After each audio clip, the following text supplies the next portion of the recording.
Hey everybody, it's Jason Blaha here. You guys know what time it is. Time to talk about current events in the online fitness community. And please remember to click like down below if you happen to enjoy these type of videos. It would be greatly appreciated. And I was looking through my feed and I saw a video by OmarIsuf just randomly come through my feed about why your overhead press is weak. Now, I thought this one was interesting because people tried to make comparisons with Omar and I and other people all the time. And they'll point out, well, Jason, Omar has benched more than you this year. And you're bigger than him. I'm trying to understand what's going on. And so realistically, based upon that, Omar should have more pressing strength than me. Yet, I strict standing press more than him. I do it without sleeves, right? Those sleeves add weight. Anyone who calls that raw, that's not raw. You're getting 5 to 10 pounds out of sleeves around your elbows. It's not raw. Doesn't pause on the chest. You guys have seen me press more than him with a pause on my chest and do it raw, right? I can press more than Omar. And so I thought it's interesting that he's made that video because I caught something that he is doing wrong in the video. And it wouldn't be a big deal except that he says it at least 3 times. He's got a 7-minute video that is generally good advice, right? It's actually generally good advice because he can overhead press over 200 pounds. Usually guys who can strict press more than 200 pounds, and we'll call it that because with his sleeves it might not be really significantly over 200 if he were to take them off. But anyone who can press over 200 pounds probably has a good grasp of the technique, right? Because there's a lot of guys out there who I see who can bench 300, bench 315, things like that, who are sub 200 pound pressers, not because they lack the strength, but because they don't know how to perform the exercise. Now, anyone who watched his video, who, if they caught what I said, he made a mistake 3 times. He said at least 3 times in that video, it's okay to let the bar drift a little bit in front of you.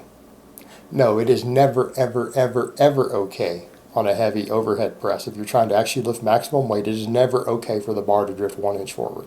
Ever to miss your chin or miss your nose.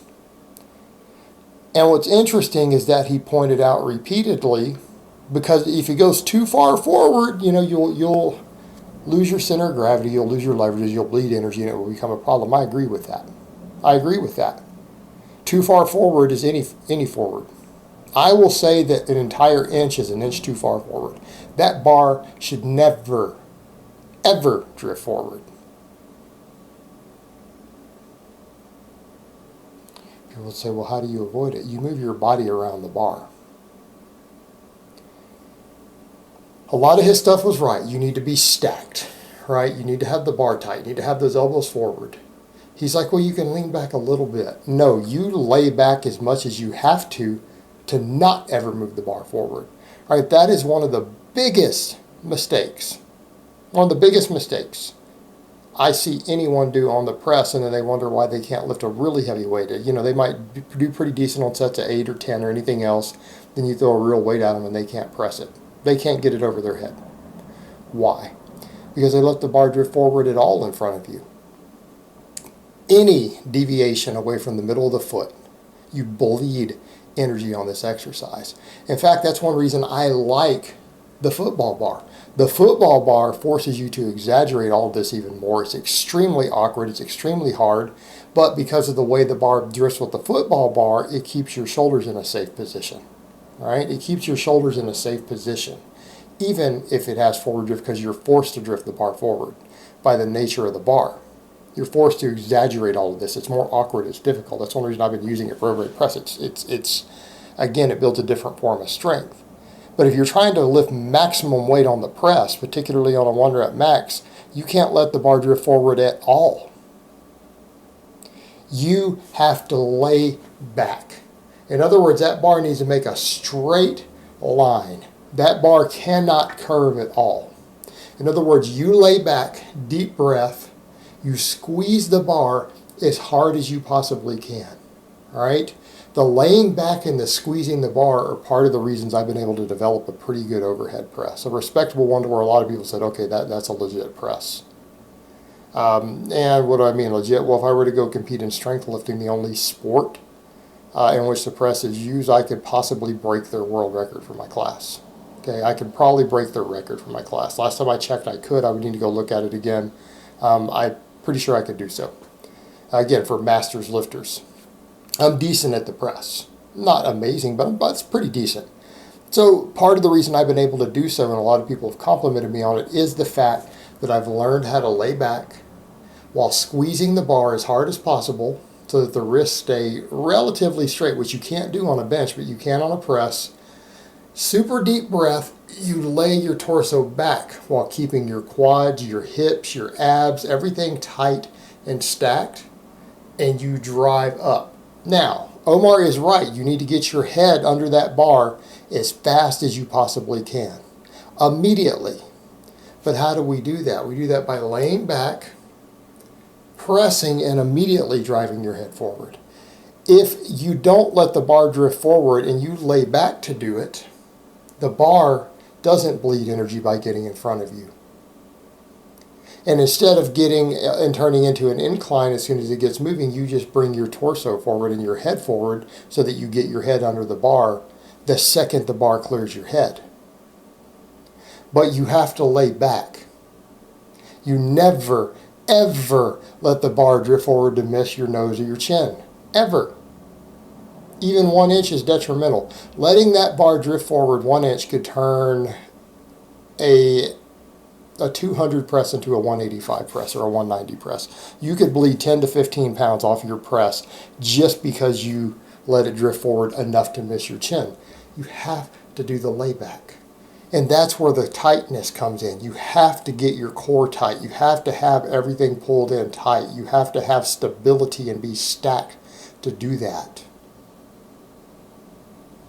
So again, it is about gripping the bar as hard as you can, bracing your core against your belt, deep breath, laying back enough that when the bar pushes straight, it doesn't drift forward to clear your face. You push it in a straight line and it stays above your midfoot, and then you pull your head and your torso forward as you go so that the bar continues up in a straight line. So when you see a lot of us who do the press, you see our torso back, we're laid back, then we move forward, we lean forward through the movement. Our torso is moving. The bar is traveling in a perfect straight line above your midfoot. And that's a thing I want to correct Omar on, because he said it multiple times in the video of it's okay to let it drift forward a little bit. No, it is absolutely not. You are bleeding pounds and pounds of energy by letting that bar drift at all. It has to move in a straight line if you want to lift maximum weight. Now, you can brute strength your way through it. You know, you might have a 200 or a 250 or whatever press by just brute strengthening your way through it outside of that groove. But you probably can press a lot more. You are physically capable of pressing a lot more with the technique. It is a very technique-oriented lift. And because it's a dead stop exercise, again, if you do it correctly, unlike some of these guys are doing, where you can't use sleeves and wraps and all this compressive stuff, and you can't bounce it, or if you press it from a dead stop, it's like a deadlift. It is a brute strength exercise, but there is a certain finesse and technique that can be used to where you can incorporate and utilize every ounce of strength that you have. You can incorporate every ounce of strength that you have to push the heaviest weight possible, because you're not bleeding any energy. And he got all of it right, actually. Everything he said in that video was correct, other than that point. He's saying it's okay to let it drift forward a little bit. It is absolutely not okay to let it drift forward. You're not going to hit a maximum weight. You're not going to hit the maximum weight that you are strong enough to lift if you do that, because you're bleeding energy getting it back into its groove. All right, you need that bar to move fast and explosive and hard off that dead stop through a straight line, and you do that by manipulating your body angle as you go and keeping the bar directly above your midfoot as it goes up.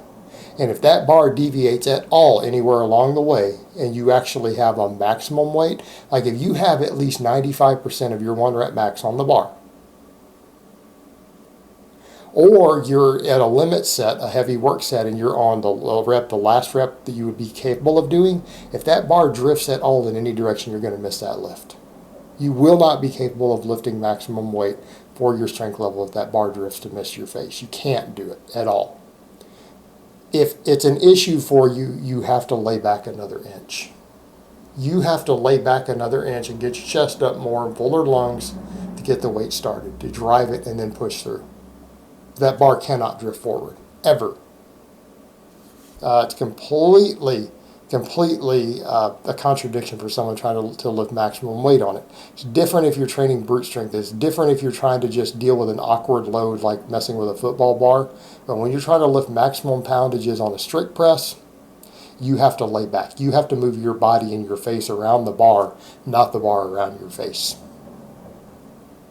All right, guys, well, that's really all I have to say on that today. I hope it's been informative, and I will talk to you guys next time.